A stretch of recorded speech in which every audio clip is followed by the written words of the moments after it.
সহিহ বুখারী। আল্লাহর পথে একটি সকাল কিংবা একটি সন্ধ্যা ব্যয় করা গোটা পৃথিবী এবং পৃথিবীর সমস্ত সম্পদের চেয়ে উত্তম।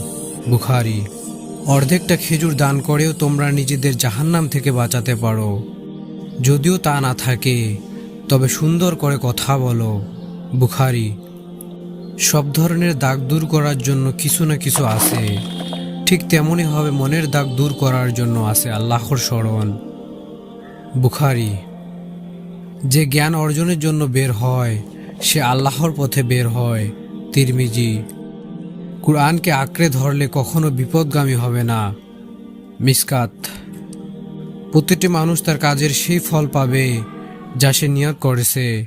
বুখারী। এক ব্যক্তি রাসূল সাল্লাল্লাহু আলাইহি সাল্লামকে বললেন, আমাকে এমন কিছু শেখান যাতে আমি সুন্দরভাবে জীবন কাটাতে পারি, কিন্তু এমন কঠিন কিছু